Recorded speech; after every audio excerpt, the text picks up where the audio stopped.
Gracias, hermanos, vamos a orar. Dios, nuevamente nos acercamos a ti, pero ahora agradeciéndote porque nos preparas nuestra mente, nuestro corazón, nuestro espíritu para recibir mensaje de tu parte. Edifica a tu iglesia, fortalécela a través de tus palabras. En el nombre de Jesús, amén. Pueden tomar sus lugares, hermanos. Fuera de mis notas del sermón, ¿se han fijado que cuando se van los niños, se van los jóvenes, se vacía la iglesia? La mitad de la iglesia. Eso es importante, porque significa que se van hermanas, hermanos que están atendiéndolos, y hay niños, y hay jóvenes, y es la mitad de nuestra comunidad. Gracias a Dios por ellos. Y aquí nos quedamos las personas adultas. Y es momento de meditar sobre la palabra. Mientras ellos meditan la palabra allá en el nivel de pequeños, les cuentan la historia bíblica, analizan. El próximo domingo, Dios mediante, los jóvenes presidirán el culto. Y entonces el hermano Edgar, ministro de Educación, va a platicar de la importancia de los que presiden el culto. Entonces, hay mucha actividad. Mientras tanto, nosotros aquí meditamos en la Escritura. Y también no quiero pasar desapercibido. Hay 13 conexiones. Y son personas reales, no son bots, sino son personas reales porque hasta mandan su saludo, sus comentarios. Después los leemos con calma. Entonces, la iglesia está, aunque aparentemente estuviera aquí vacío el espacio, la iglesia está presente. Y bueno, este mes vamos a continuar con nuestra temática del amor. ¿Por qué? Hermanos, acabamos de celebrar el miércoles el Día del Amor y la Amistad, y si usted salió a la calle, hermanos, ¿cuántas flores vio? ¿Y cuántos globos? Por ahí en el metro vi un Stitch gigante viajando con una pareja. Y el día de hoy, continuando con el tema del amor, pero quiero que platiquemos y meditemos en concreto en 3 pasajes diferentes. No se preocupen, no nos vamos a tardar más de lo que acostumbramos. Pero sí vamos a platicar sobre 3 pasajes que están relacionados a nuestra temática del amor. El primero de ellos es el que utilizamos el domingo pasado. Si abren sus Biblias, Mateo 22, versículos 34 al 40. Mateo 22, versículos 34 al 40, en el cual analizábamos en el contexto en el que se dio este pasaje. Decíamos la semana pasada que era un pasaje en medio de cuestionamientos a Jesucristo. Y en concreto, ya comentamos, los herodianos ya lo habían cuestionado, los saduceos ya lo habían cuestionado, y estábamos en la parte de los fariseos, quienes estaban buscando provocarlo a Jesucristo. Le ponían preguntas cuya respuesta pudiera ayudarles a ellos a perseguir a Jesús, o incluso están buscando posibilidad para encarcelarlos.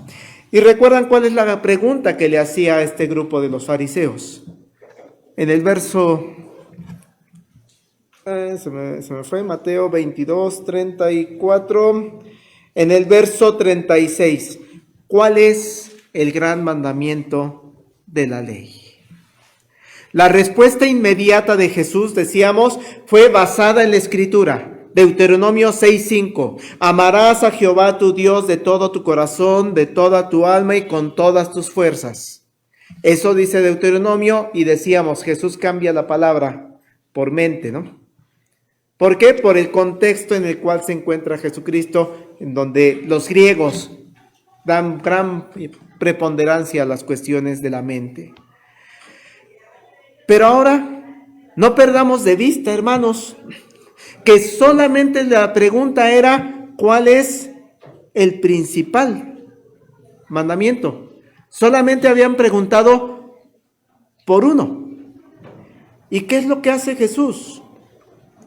Jesús, de manera inmediata y muy probablemente sin dar lugar a que le replicaran los fariseos esa respuesta que les acaba de dar, inmediatamente llega y les dice: espérenme, el segundo es semejante. Hay un segundo mandamiento. Jesús, te habíamos preguntado por uno, sí, pero yo considero un segundo.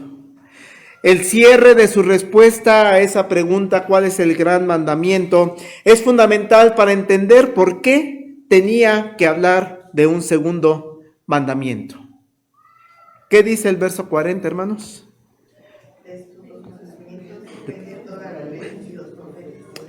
Es decir, uno sin el otro no se completa.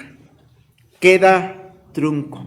El primer y gran mandamiento no está solito. Amarás a Jehová tu Dios de todo tu corazón, de toda tu alma y de toda tu mente. No se mueve solito. Se complementa de manera perfecta y necesaria con un segundo mandamiento. Porque si no, hermanos, dice Jesús, la ley, que es lo que habían preguntado esos fariseos, que son estrictos en cuestiones de la ley, si no está ese segundo mandamiento, no está completa. En la Torá, que son los 5 primeros libros de la Biblia, donde viene toda la ley de Moisés, y que los fariseos defendían a capa y espada, no está completo si no están los 2 mandamientos. El mensaje de Dios a su pueblo a través de los profetas tampoco está completo si no se tienen la claridad de los 2 mandamientos. Estos 2 mandamientos depende toda la ley y los profetas. Por eso Jesús, sin dar lugar a que lo cuestionen, amarás a Jehová tu Dios. Pero espérate, hay un segundo. Amarás a tu prójimo como a ti mismo. El segundo es semejante. Ya lo hemos comentado, hermanos, en sermones anteriores. Ama a Dios, ame a su prójimo. Ama a su prójimo significa que usted ama a Dios. Pero esto es lo que me lleva al segundo pasaje que quisiéramos comentar en esta mañana. Y es que una pregunta natural para muchos de nosotros que puede surgir al escuchar la respuesta de Jesús a los fariseos: amarás a tu prójimo como a ti mismo. Oiga, pastor, y a todo esto, ¿quién es el prójimo? ¿Quién es? ¿Por qué? Porque si Jesús nos está diciendo que amar al prójimo es semejante a amar a Dios, pues es de suma importancia que conozcamos ¿a quién? Dime, Dios, ¿a quién debo amar? Entonces, sí, te amo a ti, te quiero amar a ti, quiero cumplir el segundo mandamiento, nada más que dime, ¿quién? ¿Quién es mi prójimo? Esa es una duda que no solo a ustedes y a mí nos puede surgir, sino surgió en tiempos bíblicos. No en este pasaje en específico. Vamos a ver el otro pasaje. Lucas 10, por favor. Evangelio de Lucas, capítulo 10, versículos 25 en adelante.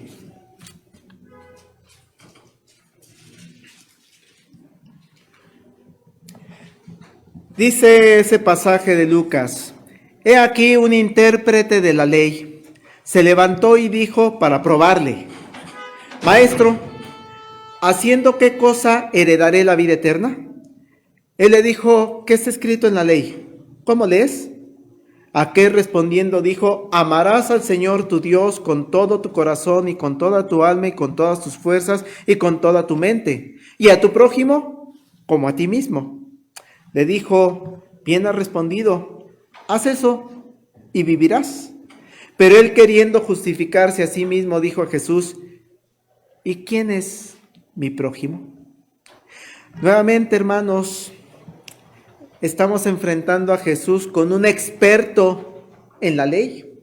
Lo dice ahí el versículo 25, un intérprete de la ley. conoce perfectamente la Torá, los 5 libros de Moisés, y se los sabe de memoria, y los 613 mandamientos que han salido alrededor de esa Torá. Se acerca Jesús, este personaje, y nuevamente al cuestionamiento que le hace este personaje a Jesús, nuevamente le contesta con la Biblia, con el pasaje que ya revisamos. Deuteronomio 6:5, amarás a Jehová tu Dios de todo tu corazón, de toda tu alma y con todas tus fuerzas. Y si se fijaron en la lectura, complementa y con toda tu mente. Aquí ya aparecen los cuatro términos.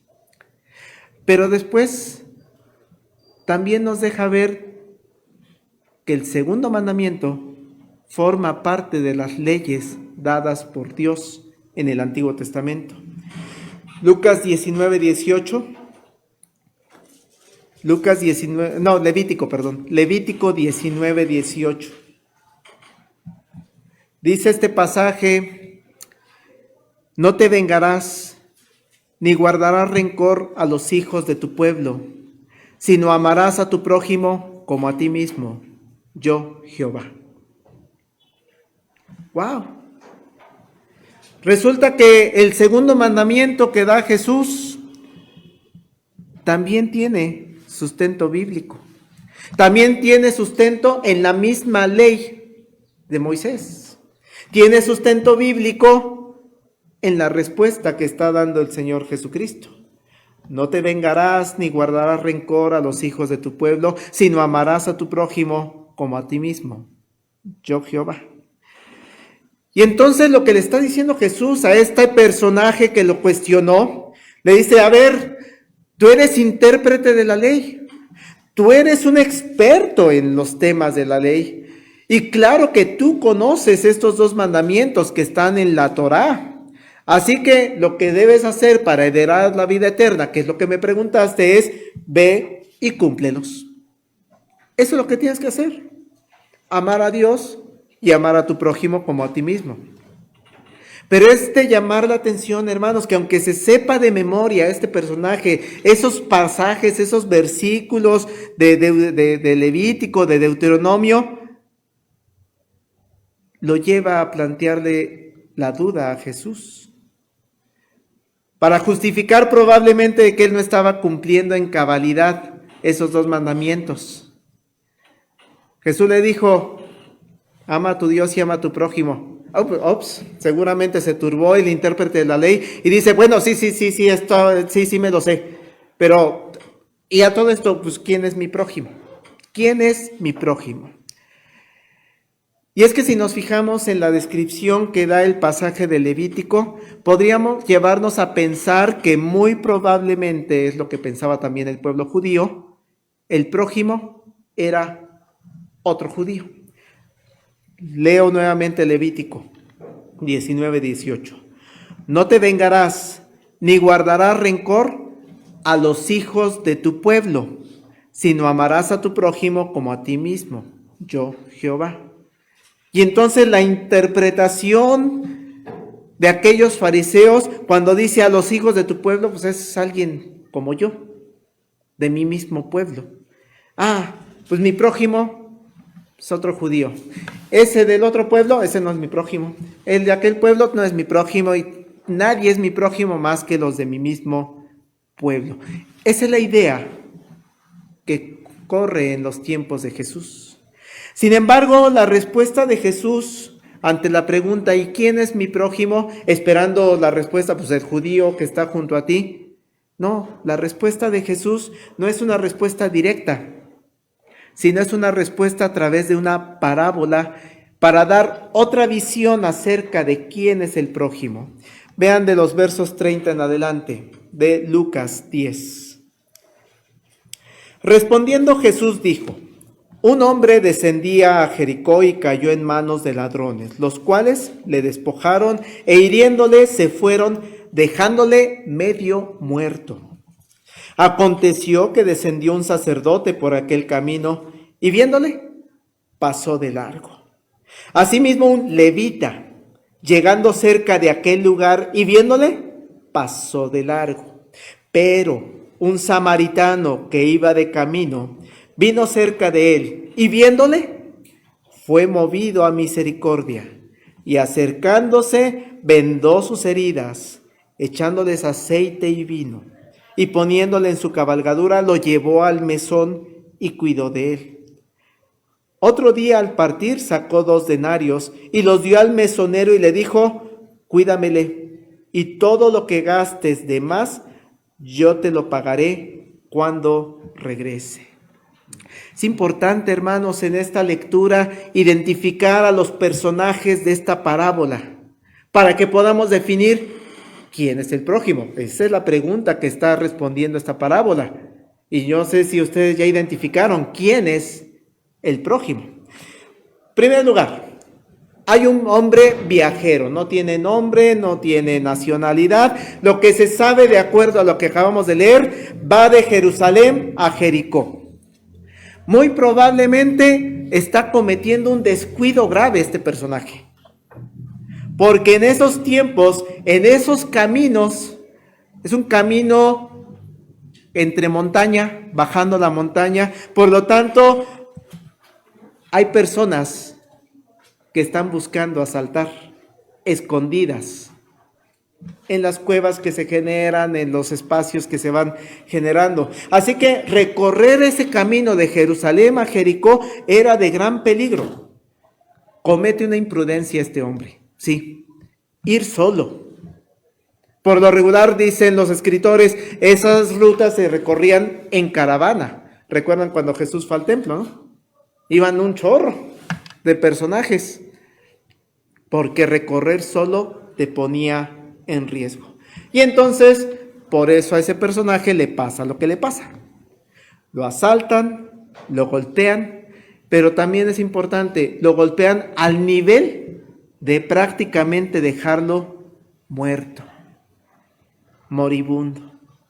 Segundo personaje, el sacerdote. El sacerdote, por definición, al ser sacerdote del pueblo de Israel, es un judío, pero además tiene un cargo importante para el pueblo. El sacerdote, hermanos, es el que va a interceder por el pueblo ante Dios. Es el que dirige toda la parte en el templo, dirige los sacrificios. Es una persona sumamente reconocida. Pero este personaje sí vio a la persona que está en necesidad. La vio ahí tirada, la vio medio moribunda, si es que no ya interpretó de que estaba muerta. Y estaba esa persona en necesidad, y una necesidad de vida o muerte. ¿Qué hizo el sacerdote? Ese personaje grande, ese personaje importante, ese personaje que intercede por el pueblo, dice la Escritura, pasó de largo. Y es que pasa algo, hermanos. Si está muerto y el sacerdote se acerca o fallece en sus brazos, hay leyes que dicen que si tocas a un muerto quedas tú impuro y entonces tienes que volverte a hacer todo un ritual para poder volver a entrar a tus funciones en el templo. No, ¿sabes qué? Si está muerto o se me muere en mis brazos, es una lata porque voy a volver a tener que hacer todos esos rituales. ¿Qué hace el sacerdote? Se va de largo. Tercer personaje, un levita. Con ese dato del levita podemos reconocer que también es un personaje importante. No es el sacerdote el que ofrece sacrificios, el que intercede, pero sí es un personaje que sirve en el templo. Los levitas son los encargados de toda la actividad adentro del templo. Son los que cantan, son los que abren las puertas, son los que arreglan, limpian. Los levitas están a cargo de las actividades en el templo. Por lo tanto, también es una persona religiosa. Y también dice, vio aquel moribundo. Lo vio a punto de morir. Dice, probablemente este se acercó un poquito más, de acuerdo a como lo describe Jesús. Y este personaje hace lo mismo que el sacerdote. No lo voy a tocar. ¿Y si se me muere? todo lo que hay detrás de que tengo que hacer para volverme a limpiar y volver a mis actividades. No, yo me voy de largo. Tercer personaje, bueno, el cuarto contando al moribundo, el samaritano. Es significativo que es un personaje relacionado a Samaria, porque el pueblo judío y el pueblo de Samaria estaban, puse aquí en mis escritos una palabra, enemistados desde siglos atrás. Cambio la palabra, se caían gordos. Los samaritanos y los judíos no se toleraban. Se caían en verdad muy, muy mal. Hagan de cuenta en la época actual, América Chivas, partido político aquí, partido político allá, que no toques el tema porque ¡boom!, se prenden todos. Era en verdad que no se querían los judíos y los samaritanos. Y bajo ese contexto que mencionamos ante la interpretación de este versículo de Levítico, decíamos, de acuerdo a Levítico podríamos decir, el prójimo es alguien de tu pueblo, el samaritano no. Todos menos el samaritano. No. ¿Cómo un samaritano lo vamos a recibir? ¿Cómo un samaritano le vamos a hablar? ¿Cómo un samaritano va a formar parte de nuestra comunidad? No. Es imposible. Pero vean, insisto en la lectura bíblica, ¿cómo actúa ese samaritano? Vean el verso 33, ya lo leímos, pero analícenlo. Pero un samaritano que iba de camino vino cerca de él y viéndole, fue movido a misericordia y acercándose, vendó sus heridas, echándole aceite y vino y poniéndole en su cabalgadura lo llevó al mesón y cuidó de él.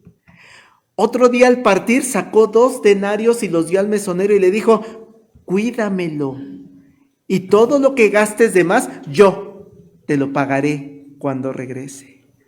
Hermanos, sorprendente. Jesús está rompiendo el estereotipo de las personas samaritanas. Porque este personaje que podría el judío, el sacerdote, el levita y cualquier otro judío decir, esto es de lo peor que existe en el mundo, los samaritanos, lo describe ahora Jesús como misericordioso. Lo describe como una persona que se acerca y lo toca. Y además de que lo toca, lo venda, le pone aceite, lo atiende. Diríamos en términos mexicanos, lo apapacha. Y todavía lo transporta. Lo sube a su medio de transporte y lo deja bajo resguardo en un mesón. Y todavía, hermanos, le paga al mesonero por todo lo que pudiera generar, todos los gastos que su atención de esta persona moribunda pueda tener. Yo te lo pago. El intérprete de la ley que había hecho la pregunta, hermanos, él había crecido con la idea de que mi prójimo es el judío de junto.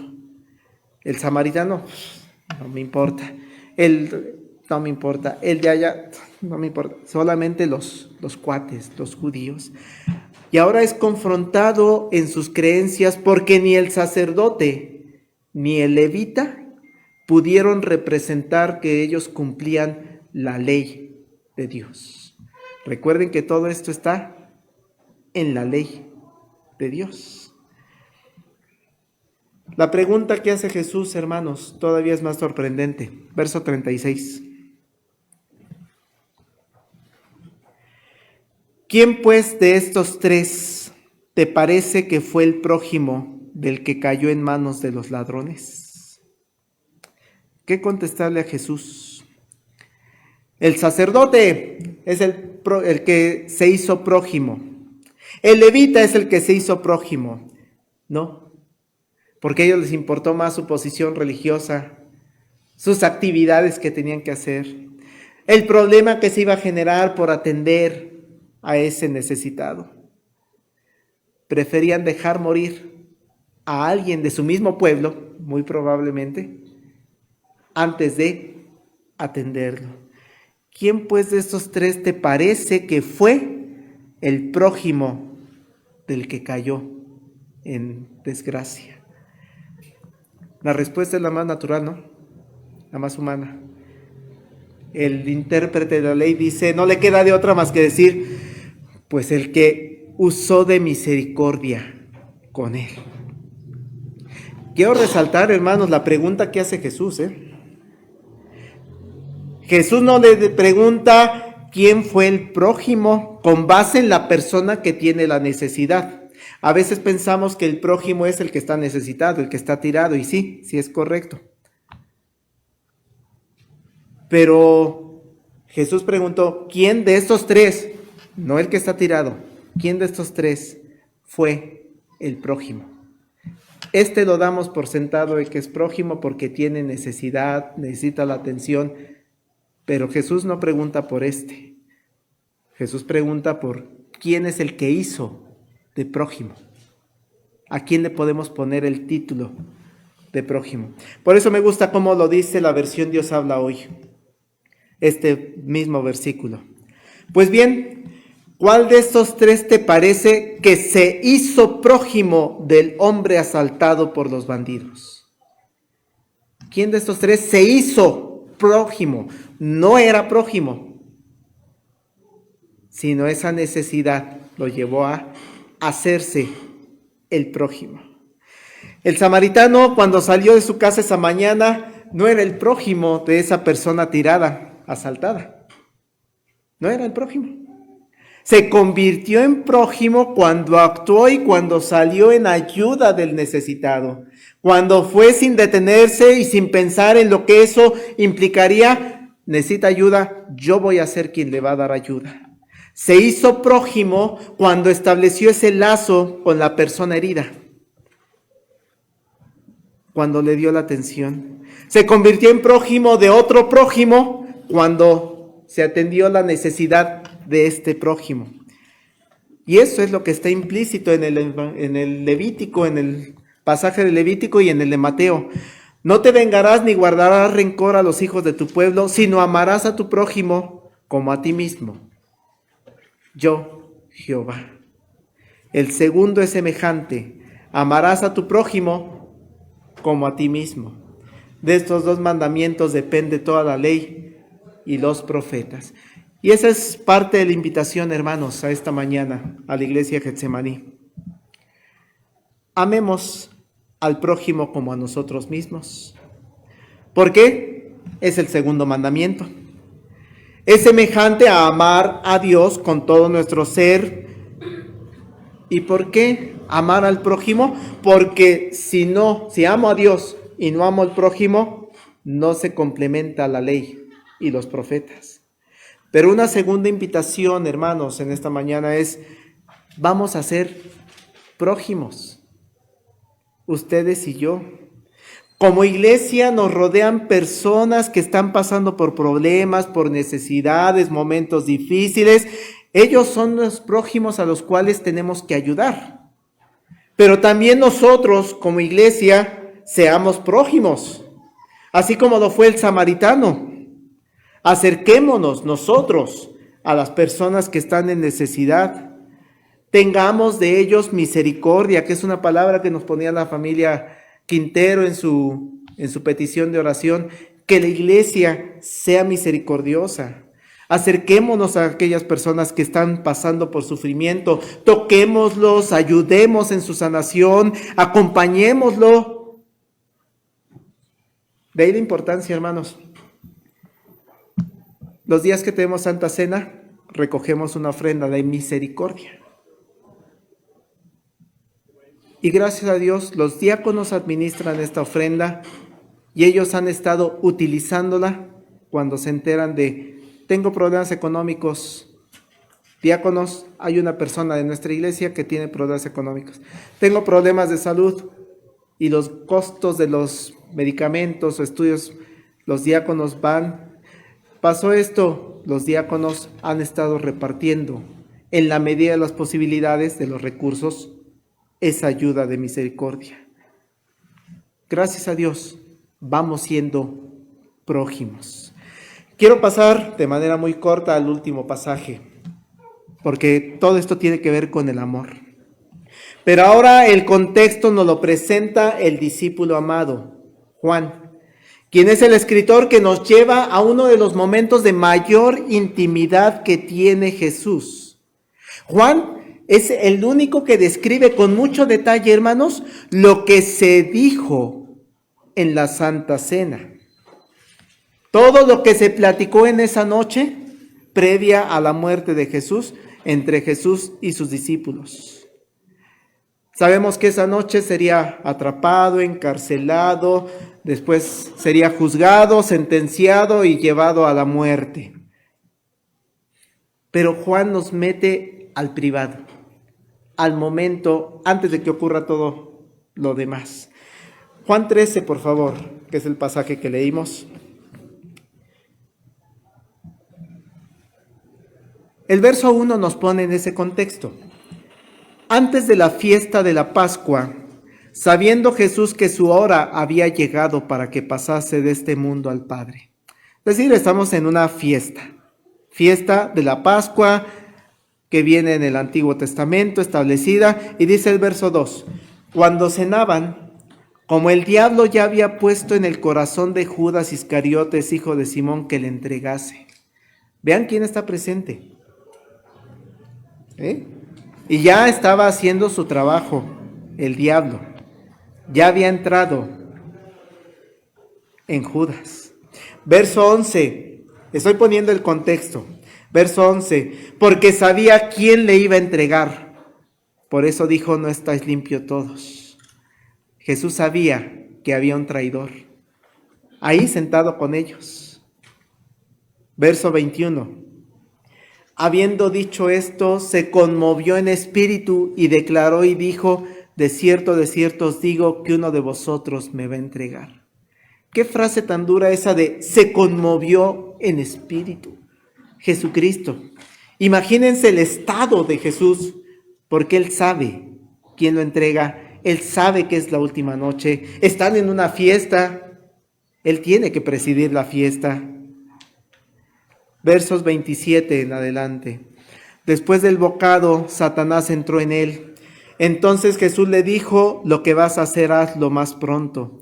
Pero ninguno de los que estaban a la mesa entendió por qué le dijo esto. Porque algunos pensaban, puesto que Judas tenía la bolsa, que Jesús le decía, compra lo que necesitamos para la fiesta, o que diese algo a los pobres. Cuando él, pues, hubo tomado el bocado, luego salió, y era ya de noche. Judas ya no está entonces, se fue. Y sabemos a lo que fue, ¿no? A entregar a Jesús 30 monedas de plata. Pero Jesús se queda en ese cuarto, 31 en adelante. Entonces cuando hubo salido, dijo Jesús, ahora es glorificado el Hijo del Hombre y Dios es glorificado en él. Si Dios es glorificado en él, Dios también lo glorificará en sí mismo y enseguida le glorificará. Hijitos, aún estaré con vosotros un poco. Me buscaréis, pero como dije a los judíos, así os digo ahora a vosotros, a donde yo voy, vosotros no podéis ir. Un mandamiento nuevo os doy, que os améis unos a otros, como yo os he amado, que también os améis unos a otros. En esto conocerán todos que sois mis discípulos, si tuvieren amor los unos con los otros. Lo que hay que resaltar, hermanos, es que este es un nuevo mandamiento que le da. No, pastor, ya acabamos de ver, ama a tu prójimo como a ti mismo. Lo dio en un contexto de gente, de público. En un contexto de confrontar a ver qué respondía Jesús. Aquí está en privado. Está con sus 11 discípulos, con los más cercanos, con los que más ama. Pensando en este pasaje, hermanos, sé que muchos de nosotros pensamos a veces en cómo nos gustaría morir, ¿no? Al menos en mi caso, pues sí he llegado a pensar en que, ay, qué bonito sería como en algunas películas, donde estás acostado en tu cama, rodeado de tus seres queridos, de tus hijos, de tus hermanos ahí juntitos, y entonces tú llegas y les das los consejos finales. Tus palabras finales son consejos para tus seres queridos más cercanos. Así me imagino yo este momento. Ya no está Judas, el traidor. Están solamente sus fieles amigos y seguidores. Y entonces es cuando les puede dar los consejos finales, las últimas palabras que te voy a poder decir con todo el amor. Hijitos, un mandamiento nuevo les doy. Ámense unos a otros, como yo los amé. Amor al prójimo, hermanos, es central en el mensaje de Cristo. Amarse entre los seguidores de Cristo no es una opción. No es si quiero, no es si tengo ganas. No es con ese hermano sí lo amo mucho, pero a ese hermano no porque me hizo esto. No, hermano. En los consejos finales de Jesús, Jesús les dijo, hijitos, un mandamiento nuevo les doy. Ámense unos a otros como yo los amé. Ame a su hermano en la fe. Ame a su hermana en la fe. Como Cristo le amó a usted y como Cristo ama a su hermana, ama a su hermano, ámense. Hermanos, ame al pastor. Ame al anciano, al diácono, a los maestros. Sí, hermano, el pastor tiene fallas, el anciano tiene fallas. No somos perfectos. Pero ame, hijitos, ame a su prójimo. Un mandamiento nuevo da Jesús. Hermanos, ame a los niños. No son mis hijos, pero a cómo los quiero, ¿verdad? A los pequeñitos que vienen aquí, que pasan a orar. Ame a los adolescentes. Ame a los jóvenes. Ame al hermano que está junto a usted. Si es de su familia, ámelo. Y si no es de su familia, ámelo. Ame al que le hizo algo y que le dolió. Y también ame al que no le ha hecho nada. Al que ni siquiera a veces conoce su nombre, ¿no? Ame a las personas adultas mayores. Así, hermanos, cuando las personas vengan por primera vez a nuestra iglesia, nos visiten por primera, segunda vez, ¿qué es lo que van a ver en esta iglesia? Jesús lo dijo. Verso 35. En esto conocerán todos que sois mis discípulos, si tuviereis amor los unos con los otros. Si ven amor aquí en Getsemaní, de unos por otros, si ven que amamos al prójimo como a nosotros mismos, en esto conocerán todos que somos discípulos de Jesús. Hermanos, de eso se trata la vida. Amar a Dios con todo nuestro ser, con toda nuestra alma, con toda nuestra mente, con todas nuestras fuerzas, y amar al prójimo como a ti mismo.